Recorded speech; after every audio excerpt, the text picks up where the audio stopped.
ഈ രണ്ട് കളത്തിലേക്ക് square tube കൊണ്ട് രണ്ട് ഗ്രില്ല് പണിയുകയാണ്. 2:1 സ്ക്വയർ ട്യൂബാണ് നമ്മൾ സെലക്ട് ചെയ്തിരിക്കുന്നത്. അപ്പോൾ അതിൻ്റെ ഫ്രെയിമിൻ്റെ ട്യൂബ് കട്ട് ചെയ്യുകയാണ്.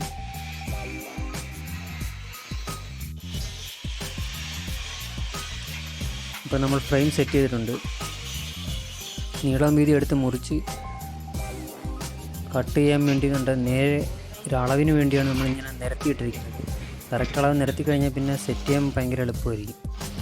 ഇത് ചെയ്ത് കഴിഞ്ഞ് വെൽഡ് ചെയ്യുകയാണ്. വെൽഡ് ചെയ്ത് ഫുള്ള് നിരത്തി വെൽഡ് ചെയ്യണം. വളയാൻ കൂടുതൽ ചാൻസ് ഉണ്ട്, അതിനനുസരിച്ച് നമ്മൾ നല്ലോണം ചെയ്തിട്ടുണ്ട്. പിന്നെ അടുത്ത ഗ്രൈൻഡ് ചെയ്യുകയാണ്. ഗ്രൈൻഡ് ചെയ്തതിന് ശേഷം ഈ ഒരു കാളത്തിലേക്ക് നമ്മൾ ഈ ഗ്രില്ലെടുത്ത് സെറ്റ് ചെയ്യും.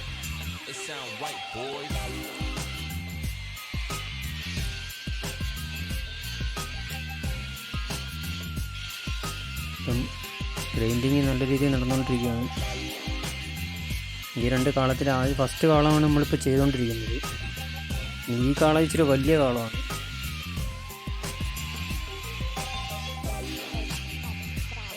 ആങ്കർ ബോട്ടിനകത്ത് ആംഗ്ലർ പീസ് തുളച്ച് ആങ്കർ ബോൾട്ട് വെച്ച് മുറുകിയാണ് ഇത് ഫിറ്റ് ചെയ്യുന്നത്.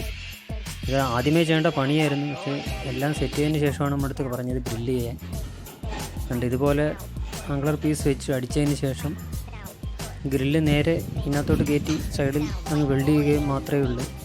ഇപ്പോൾ കൽപ്പണിക്കാർക്ക് പണി കുറവാണ്. ഒരെണ്ണം സെറ്റ് ചെയ്ത് കഴിഞ്ഞ് ഇനി അടുത്തതിൻ്റെ അളവെടുത്ത് ട്യൂബ് കട്ട് ചെയ്ത് വെൽഡ് ചെയ്യേണ്ട പണിയാണ് ഇനി ചെയ്യേണ്ടത്. ഇപ്പം പക്ക ഫിനിഷിങ് ആയിരിക്കുകയാണ്. ഇനി രണ്ടാമത്തെ ഗ്രില്ല് വെൽഡ് ചെയ്തുകൊണ്ടിരിക്കുകയാണ്. ഇതുപോലെ സെയിം മെത്തേഡിൽ തന്നെ ചെയ്തതിന് ശേഷം ആങ്കർ ബോൾട്ട് വെച്ച് മുറുക്കി ഈ ഒരു ഗ്രില്ലും സെറ്റ് ചെയ്യും. ഇത് ഒറ്റ ദിവസത്തെ പണിയാണ്. ഞങ്ങൾ രണ്ടുപേരും ഒറ്റ ദിവസം കൊണ്ട് ചെയ്ത പണിയാണ്. ഫിനിഷ് ചെയ്ത് തീരുമ്പോൾ ഇതുപോലെ ഇരിക്കും. ഇത്രയാണ് നമ്മൾ ഒറ്റ ദിവസം കൊണ്ട് ചെയ്ത ഈ ഒരു വർക്ക്. അപ്പോൾ വീഡിയോ ഇഷ്ടമായാൽ ലൈക്ക്, ഷെയർ, സബ്സ്ക്രൈബ്